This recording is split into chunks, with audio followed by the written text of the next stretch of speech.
Campus Activewear limited 2008 में स्थापित हुई थी। यह मूल्य और मात्रा के मामले में हमारे देश की सबसे बड़े खेल और एथलेटिक फुटवियर ब्रांडों में से एक है। Company running shoes, working shoes, casual shoes, floaters चप्पल, फ्लिप फ्लॉप और सैंडल जैसे विभिन्न प्रकार के जूते बनाती है और वितरित करती है, जो कई कलर, डिजाइन और कम बजट में उपलब्ध हैं। मध्यम वर्गीय उपभोक्ताओं के लिए कैंपस आज एक ब्रांड बना हुआ है। हम यदि इसके मार्केट शेयर को देखें तो कैंपस को स्केल्ड स्पोर्ट्स और एथलीजर फुटवियर बाजार में कुल 17% की हिस्सेदारी प्राप्त है। ये भारत के 28 राज्यों के 650 शहरों में 425 से ज़्यादा डिस्ट्रीब्यूटर और 20,000 से ज़्यादा रिटेल टच पॉइंट के साथ अपना व्यापार कर रहे हैं। इनका ट्रेड डिस्ट्रीब्यूशन देखा जाए तो सीधे व्यापारियों को ये 55% शूज सेल करते हैं और direct to customer online distribution के द्वारा इनकी उपस्थिति 38% है और डायरेक्ट टू ऑफलाइन डिस्ट्रीब्यूशन के द्वारा 7% की उपस्थिति है। इनकी कंपनी में 50 डिज़ाइनर हैं जिन्होंने अब तक फाइनेंशियल ईयर 19 से फाइनेंशियल ईयर 23 के बीच 28,000 से ज़्यादा डिज़ाइन लॉन्च किए हैं। इनकी भारत में 5 विनिर्माण कंपनी है जहां ये 28.8 मिलियन जोड़े का निर्माण स्वयं करते हैं और 24 मिलियन फुटवियर अपर्स और 18 मिलियन फुटवियर सोल्स का मैन्युफैक्चरिंग ये थर्ड पार्टी से कराते हैं। यानी अपनी कंपनी में तो ये निर्माण करते ही करते हैं, थर्ड पार्टी को भी ये ऑर्डर देते हैं। इनका फाइनेंशियल ईयर 23 और 24 के दौरान 100 से 150 करोड़ रुपए के कैपेक्स का भी प्रोग्राम है। ये प्रचार सामग्री पे फाइनेंशियल ईयर 22-23 में 160 करोड़ रुपए से ज़्यादा विज्ञापन पर भी खर्च कर रहे हैं।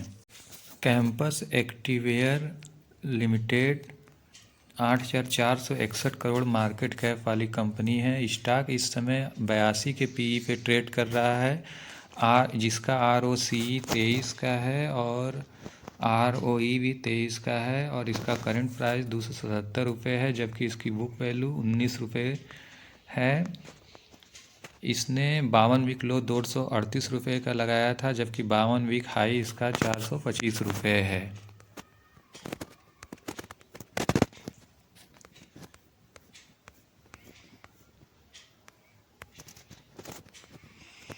अगर कंपनी का प्रॉन्स देखें तो कंपनी पिछले 5 सालों में 30% का प्रॉफिट ग्रोथ डिलीवर की है और स्टॉक का कांस ये बस इतना ही है कि ये 14 गुने प्राइस पे ट्रेड कर रही है। अगर इनके सेल्स को देखा जाए तो जून 2023 में इनका सेल्स 353 करोड़ रुपए था, जो कि सितंबर 2023 में 258 करोड़ रुपए हुआ है, अर्थात इसका सेल्स डिक्लाइन हुआ है। और बात की जाए इनके प्रॉफिट मार्जिन की तो जून 2023 में इसका प्रॉफिट मार्जिन 18% था, जो कि सितंबर 2023 में 9% पे आ गया। यानी प्रॉफिट और सेल्स दोनों डिक्लाइन हुआ है, जो कंपनी के लिए सही कंसीडर नहीं किया जाएगा। अगर हम लोग ईयरली इनके सेल्स को देखें तो पिछले वित्तीय वर्ष मार्च 2022 में 1194 करोड़ का सेल्स करते थे और मार्च 2023 में इनका सेल्स 1484 करोड़ रुपए हो गया है और ट्रेलिंग 12 मंथ में देखा जाए तो ये 1426 करोड़ रुपए का सेल्स करते थे और इस समय अवधि में इनका प्रॉफिट 17% की मार्जिन के साथ स्थिर रहा है। अगर हम इनके कंपाउंड सेल्स ग्रोथ की बात करें तो ये 5 सालों में इनका कंपाउंड सेल्स ग्रोथ 29% का रहा है और 3 सालों में 33% का रहा है, जबकि ट्रेलिंग 12 मंथ में ये -2% डिक्लाइन हुआ है। कंपाउंड प्रॉफिट ग्रोथ की बात करें तो 5 सालों का 30% है और 3 सालों का 25% है और ट्रेलिंग 12 मंथ में इनका कंपाउंड प्रॉफिट ग्रोथ 17% से डिक्लाइन हुआ है।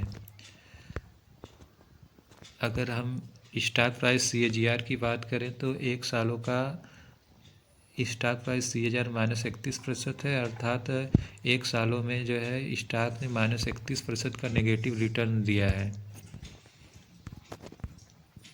अगर हम इनके रिजर्व की बात करें तो कंपनी के पास जो है मार्च 2022 में 400 करोड़ का रिजर्व था, जो कि मार्च 2023 में 440 करोड़ रुपए का हो जाता है, और इसमें 327 करोड़ रुपए का कर्ज भी है।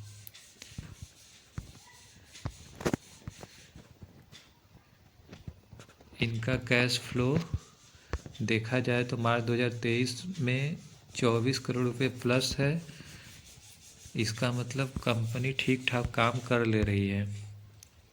अगर डेप्टायर डेज की बात की जाए तो डेप्टायर डेज मार्च 2022 में 41 दिन था, जो कि बढ़कर 43 दिन हो गया है, जो कि एक चिंता की विषय है। और यदि इन्वेंट्री डेज की बात किया जाए तो जो माल ये मार्च 2022 तक 216 दिन में बेच सकते थे, उसी माल को मार्च 2023 में बेचने में इनको 222 दिन का लग रहा है। और कैश कन्वर्जन साइकिल की बात की जाए तो मार्च 2022 तक ये 138 दिनों में अपनी सेल्स की रिकवरी कर लेते थे, जो कि मार्च 2023 में ये 161 दिन हो गया है। अर्थात जो माल ये डिस्ट्रीब्यूटर को दे रहे हैं, इसे वापस पाने में इनको 161 दिन का समय लग रहा है। अगर प्रमोटर की बात की जाए तो दिसंबर 2023 में 73.88% प्रमोटर रहे हैं, और FIs की बात की जाए तो 9.25% सितंबर 2023 में FIs थे, जो कि दिसंबर 2023 में घटकर 5.94% हो गए हैं। अर्थात FIs ने अपने स्टेक को ट्रिम किया है, जबकि DIs जो कि सितंबर 2023 में 4.82% थे, दिसंबर 2023 में ये बढ़कर 7.07% हो गए हैं। अर्थात FIs ने अपने स्टेक को ट्रिम किया है, जबकि DIs अपने स्टेक को लगातार बढ़ा रहे हैं। उसी दौरान पब्लिक जो कि 12% स्टेक होल्ड किया करती थी, ये सितंबर 2023 में इनका स्टेक बढ़कर 13% हो गया है। यदि हम चार्ट को देखें तो 31 अक्टूबर 2023 को इसने 639 रुपये का हाई लगाया था, जबकि इसने 238 रुपये का लो लगाया है, और इस समय ये अपने IPO प्राइस से भी नीचे ट्रेड कर रहा है, और इसका करंट प्राइस 277 रुपये है। चूँकि ये न्यूली लिस्टेड कंपनी है, इसलिए इसे इस प्राइस में भी कंसीडर किया जा सकता है, लेकिन इसको लेने से पहले आपका व्यू लॉन्ग टर्म का होना चाहिए। अगर ये पुनः अपने लो 238 रुपये पे आता है तो आप मैक्सिमम क्वांटिटी यहाँ पे ऐड करके लॉन्ग टर्म के लिए इस शेयर में बने रह सकते हैं।